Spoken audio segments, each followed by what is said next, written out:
Hello ಸ್ನೇಹಿತರೆ, welcome back to GS kitchen vlogs and creations.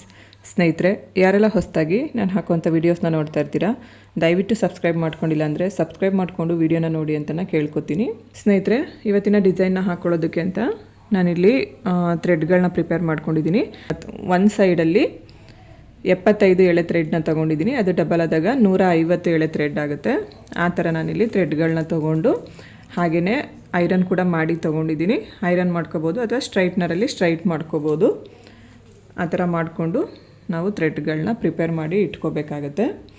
ಇವತ್ತು baby ಕುಚ್ಚನ್ನೇ ನಾವು ಬೇರೆ ಥರ ಯಾವ ರೀತಿ ಹಾಕೋಬೋದು ಅಂತನ ತಿಳಿಸ್ಕೊಡೋಣ ಅಂತ ಅಂದ್ಕೊಂಡಿದ್ದೀನಿ ಸ್ನೇಹಿತರೆ. ಅದಕ್ಕೋಸ್ಕರ ಅಂತ ಇಲ್ಲಿ ನಾನು ಒಂದು ಕ್ರೋಶಾ ನೀಡಲ್ನ ತೊಗೊಂಡಿದ್ದೀನಿ. ಕ್ರೋಶಾ ನೀಡಲಿಂದ ಫಸ್ಟು ನೋಡಿ ಒಂದು ಹೋಲ್ನ ಮಾಡ್ಕೊಂಬಿಡೋಣ. ಇಲ್ಲಾಂದರೆ ಬೆಳ್ಳುಗಳೆಲ್ಲ ತುಂಬ ನೋವು ಬರುತ್ತೆ. ಹೋಲ್ ಮಾಡಿಕೊಂಡು ಇಲ್ಲಿಂದ ಈ ಹೋಲ್ ಒಳಗಡೆಯಿಂದ ನೀಡಲ್ ಹಾಕಿ ಥ್ರೆಡ್ನೆಲ್ಲ ಆಚೆ ಎಳ್ಕೊಂಬರಬೇಕು. ಆಚೆ ಎಳ್ಕೊಂಡು ಬಂದು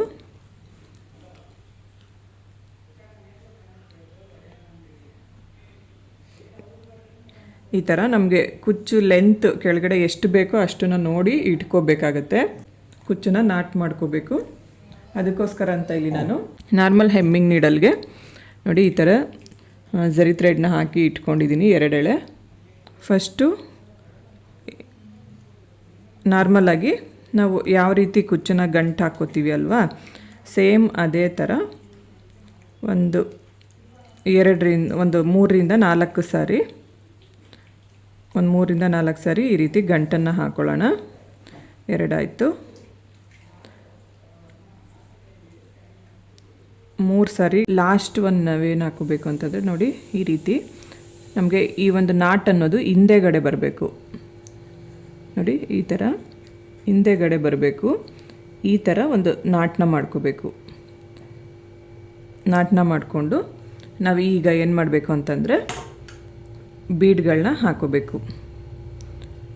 1 2 ನೋಡ್ಕೊಳ್ರಿ. 5 ಬೇಕಾಗಿದ್ದರೆ 5 ಹಾಕ್ಕೊಳ್ಳಿ, ಅಥವಾ 6 ಬೇಕಾಗುತ್ತೆ ಅನ್ನಂಗಿದ್ರೆ 6 ಕೂಡ ಹಾಕ್ಕೋಬೋದು. ನಾನು ಫಸ್ಟು 5 ಹಾಕ್ಬಿಟ್ಟು ನೋಡ್ತೀನಿ. 5 ಬೀಡ್ ಹಾಕ್ಬಿಟ್ಟು ನೋಡಿ ಈ ಥರ ಹಿಂದೆಗಡೆಯಿಂದ ಹಿಂಗೆ ಮುಂದೆಗಡೆಗೆ ಬೀಡ್ಸ್ಗಳನ್ನ ಈ ಥರ ಹಾಕ್ಕೋಬೇಕು. ಆವಾಗ ನಮಗೆ ಫಿನಿಶಿಂಗ್ ಅನ್ನೋದು ತುಂಬಾ ನೀಟಾಗಿ ಚೆನ್ನಾಗಿ ಬರುತ್ತೆ. ನೋಡಿ ಈ ಥರ ಹಾಕ್ಕೊಂಡು ಮತ್ತೆ ಕೆಳಗಡೆ ನೋಡಿ ಈ ಥರ ನೀಟಾಗಿ ಇಟ್ಕೊಂಡು ಮತ್ತೆ ನಾವು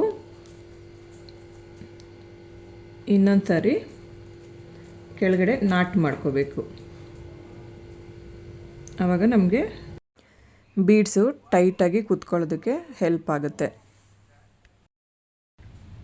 ನೋಡಿ ಈ ಥರ ಒಂದು ಸರಿ ಥ್ರೆಡ್ನ ಎಳ್ಕೊಂಡು ಮತ್ತು ಈ ಥ್ರೆಡ್ ಒಳಗಡೆಯಿಂದ ಒಂದು ಲಾಕ್ನ ಮಾಡ್ಕೊಬೇಕು.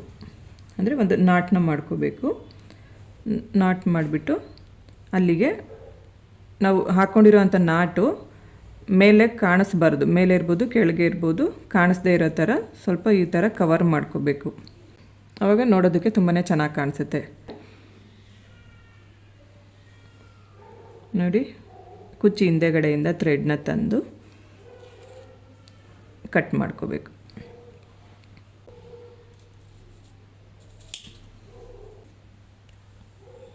ನೋಡಿ ಕುಚ್ಚು ಅನ್ನೋದೀಗ ನೋಡೋದಕ್ಕೆ ಈ ಥರ ಕಾಣಿಸ್ತಾ ಇರುತ್ತೆ. ತುಂಬಾ ಚೆನ್ನಾಗಿ ಕಾಣಿಸುತ್ತೆ ಸ್ನೇಹಿತರೆ. ಒಂದು ಸರಿ ಈ ಥರ ಟ್ರೈ ಮಾಡಿದ್ರೆ ನೋಡೋದಕ್ಕೂ ಚೆನ್ನಾಗಿ ಕಾಣಿಸುತ್ತೆ, ಎಲ್ಲರಿಗೂ ಕೂಡ ಇಷ್ಟ ಆಗುತ್ತೆ ಡಿಸೈನು. ಅದಾದಮೇಲೆ ಕುಚ್ಚಿಂದ ಕುಚ್ಚಿಗೆ 1 ಇಂಚ್ ಆಗೋವಷ್ಟು ಜಾಗನ ಬಿಟ್ಕೊಂಡು ಮತ್ತೊಂದು ಕಲರ್ದು ಕುಚ್ಚನ್ನು ಹಾಕೋಬೇಕಾಗುತ್ತೆ ನಾವು. ಈ ಥರ ಹಾಕೊಂಡೋದ್ರೆ ನಮಗೆ ಡಿಸೈನ್ ನೋಡೋದಕ್ಕೆ ತುಂಬಾ ಚೆನ್ನಾಗಿ ಕಾಣಿಸುತ್ತೆ. ಇಲ್ಲಿ ನಾನು ಕುಚ್ಚು ಕಟ್ಟೋದೇನು ತೋರಿಸಿಲ್ಲ ಸ್ನೇಹಿತರೆ. ಹಾಗೆಯೇ ಇನ್ನೊಂದು ಸರಿ ಬೀಡ್ ಯಾವ ರೀತಿ ಹಾಕ್ಕೊಳ್ಳೋದು ಅಂತನ ತೋರಿಸ್ಕೊಡೋಣ ಅಂತ ಹೇಳಿ ಇಲ್ಲಿ ಹಾಕ್ತಾಯಿದ್ದೀನಿ. ನೋಡಿ ಏನಿಲ್ಲ, ನಾವು ಲಾಸ್ಟ್ ನಾಟು ಕುಚ್ಚು ಹಿಂದೆಗಡೆ ಬರೋ ಥರ ಹಾಕ್ಕೊಂಡ್ರೆ ನಮಗೆ ಈ ಬೀಡ್ ಹಾಕ್ಕೊಳ್ಳೋದಕ್ಕೆ ತುಂಬಾ ಈಸಿ ಆಗುತ್ತೆ ಅಷ್ಟೇ. ಸಿಂಪಲ್ ಇದೊಂದು ನಮಗೆ ಗೊತ್ತಾಗ್ಬಿಟ್ರೆ ತುಂಬ ಫಾಸ್ಟಾಗಿ ನಾವು ಬೀಡ್ಗಳನ್ನ ಹಾಕ್ಕೊಂಡು ಹೋಗ್ಬೋದು. ಬೀಡ್ ಹಾಕ್ಕೊಂಡಿದ್ದಾದ್ಮೇಲೂ ಒಂದು 2 ಸರಿ ನೋಡಿ ಈ ಥರ ನಾಟನ್ನ ಮಾಡಿಕೊಂಡ್ರೆ ಆವಾಗ ನಾವು ಹಾಕ್ಕೊಂಡಿರೋ ಅಂಥ ಬೀಡು ತುಂಬಾ ಟೈಟಾಗಿರುತ್ತೆ. ನಾಟನ್ನ ಮಾಡಿ ಆದಮೇಲೆ ಕುಚ್ಚಿ ಹಿಂದೆಗಡೆಯಿಂದ ಥ್ರೆಡ್ನ ತಂದು ಕಟ್ ಮಾಡಿಕೊಂಡ್ರೆ ನಮಗೆ ಅಲ್ಲಿಗೆ ಕುಚ್ಚುಗಳು ರೆಡಿ ಆಗುತ್ತೆ. ಇಲ್ಲಿ ನಾನು 3 ಕುಚ್ಚನ್ನು ಕಟ್ಟಿ ತೋರಿಸಿದ್ದೀನಿ ನೋಡಿ. ಡಿಸೈನ್ ನೋಡೋದಕ್ಕೆ ಈ ಥರ ಕಾಣಿಸ್ತಾ ಇರುತ್ತೆ. ಸೀರೆಗೆ ಹಾಕೊಂಡ್ರೆ ನಿಜವಾಗ್ಲೂ ಹೇಳ್ತೀನಿ ಸ್ನೇಹಿತರೆ, ತುಂಬಾ ಚೆನ್ನಾಗಿ ಕಾಣಿಸುತ್ತೆ. ಈಗ ನೆಕ್ಸ್ಟ್ ಇನ್ನೊಂದು ರೀತಿಯ ಬೇಬಿ ಕುಚ್ಚನ್ನು ಹಾಕಿ ತೋರಿಸ್ತಾ ಇದ್ದೀನಿ. ಸೇಮ್ ಅದನ್ನು ಕೂಡ ಫಸ್ಟ್ ಕ್ರೋಶಾ ನೀಡಲಲ್ಲಿ ಈ ರೀತಿ ಒಂದು ಹೋಲ್ ಮಾಡಿಕೊಂಡು ಹಾಕ್ಕೋಬೇಕು. ನೀವು ಯಾವುದೇ ಒಂದು ಬೇಬಿ ಕುಚ್ಚನ್ನು ಹಾಕ್ಕೊಳ್ಳಿ, ಸೇಮ್ ಇದೇ ವೇನಲ್ಲೇ ಹಾಕ್ಕೊಳ್ಳಿ, ಆವಾಗ ನಮಗೆ ಬೆರಳುಗಳು ತುಂಬ ನೋವು ಬರೋದಿಲ್ಲ. ಇಲ್ಲಿ ನಾನು ಈ ಬೇಬಿ ಕುಚ್ಚಿಗೆ ಯಾವ ರೀತಿ ಬೀಡ್ಸ್ಗಳನ್ನ ಹಾಕ್ಕೋಬೇಕು ಅಂತ ಅಷ್ಟೇ ತೋರಿಸ್ಕೊಡ್ತಾ ಇದ್ದೀನಿ ಸ್ನೇಹಿತರೆ.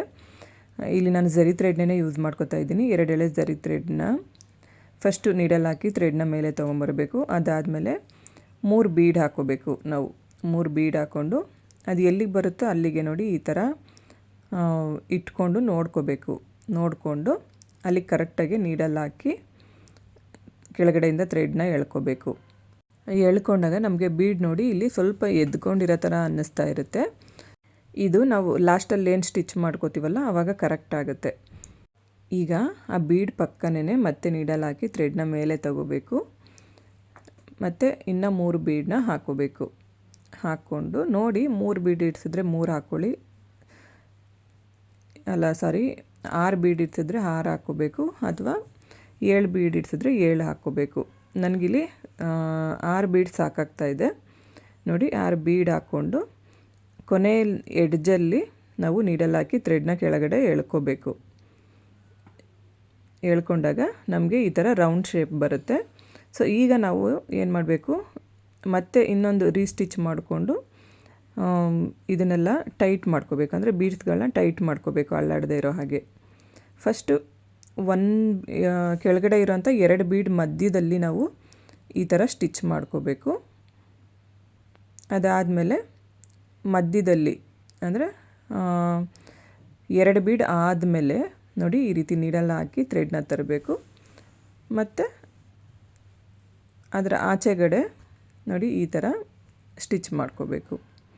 ಈ ಥರ ನಾವು ಮಾಡ್ಕೊಳ್ಳೋದ್ರಿಂದ ಬೀಡ್ಗಳು ತುಂಬ ಟೈಟಾಗಿ ಕೂತ್ಕೊಳ್ಳುತ್ತೆ. ಲಾಸ್ಟಲ್ಲಿ ಕೂಡ ಅಷ್ಟೇ 2 ಬೀಡ್ ಮಧ್ಯ ಒಂದು ಸ್ಟಿಚ್ ಮಾಡ್ಕೋಬೇಕು. ಈ ಥರ ಮಾಡಿಕೊಂಡು ಹಿಂದೆಗಡೆ ಅಂದರೆ ನಾವು ಸೀರೆಗೆ ಹಾಕ್ಕೊಂಡ್ರೆ ಸ್ಯಾರಿ ಪಲ್ಲು ಏನಿರುತ್ತಲ್ವ ಹಿಂದೆಗಡೆ ಸೈಡು ಅಲ್ಲಿಗೆ ಈ ಥ್ರೆಡ್ನ ಲಾಕ್ ಮಾಡ್ಕೋಬೇಕಾಗುತ್ತೆ. ನೋಡಿ ಈ ಥರ 1 ಸರಿ ಅಥವಾ 2 ಸರಿ ಥ್ರೆಡ್ನ ತಂದು ಲಾಕ್ನ ಮಾಡ್ಕೋಬೇಕು. ಆವಾಗ ನಮಗೆ ಈ ಡಿಸೈನು ಕಂಪ್ಲೀಟ್ ಆಗುತ್ತೆ. ಈ ಡಿಸೈನ್ ಕೂಡ ಅಷ್ಟೇ ಸ್ನೇಹಿತರೆ, ನೋಡೋದಕ್ಕೆ ತುಂಬ ಅಂದರೆ ತುಂಬಾ ಚೆನ್ನಾಗಿ ಕಾಣಿಸುತ್ತೆ. ಹಾಗೆಯೇ ಹಾಕ್ಕೊಳ್ಳೋದಕ್ಕೂ ಕೂಡ ಅಷ್ಟೇ ತುಂಬಾ ಈಸಿಯಾಗಿ ಹಾಕ್ಕೋಬೋದು. ಇದೆರಡೂ ಕೂಡ ಒಂದು ಬ್ರೈಡಲ್ ಡಿಸೈನ್ ಅಂತಲೇ ಹೇಳ್ಬೋದು ಸ್ನೇಹಿತರೆ. ಇವತ್ತಿನ ವಿಡಿಯೋದಲ್ಲಿ ನಾನು 2 ರೀತಿಯ ಕುಚ್ಚುಗಳನ್ನ ತೋರಿಸ್ಕೊಟ್ಟಿದ್ದೀನಿ. ನಿಮಗೆ ಈ ವಿಡಿಯೋ ಅಥವಾ ಈ ಡಿಸೈನ್ ನಿಮಗೆ ಇಷ್ಟ ಆಗುತ್ತೆ ಅಂತ ಅಂದ್ಕೋತೀನಿ. ಇಷ್ಟ ಆದರೆ ಲೈಕ್ ಮಾಡಿ, ಶೇರ್ ಮಾಡಿ, ಕಮೆಂಟ್ ಮಾಡಿ, ಹಾಗೆ ನನ್ನ ಚಾನಲ್ನ ಸಬ್ಸ್ಕ್ರೈಬ್ ಮಾಡ್ಕೊಳ್ಳಿ. ನನಗೆ ಯಾವಾಗಲೂ ಹೀಗೇ ಸಪೋರ್ಟ್ ಮಾಡ್ತಾಯಿರಿ ಅಂತ ನಾನು ಕೇಳ್ಕೊತೀನಿ. ಸರ್ವೇ ಜನ ಸುಖಿನೋ ಭವಂತು. Thanks for watching.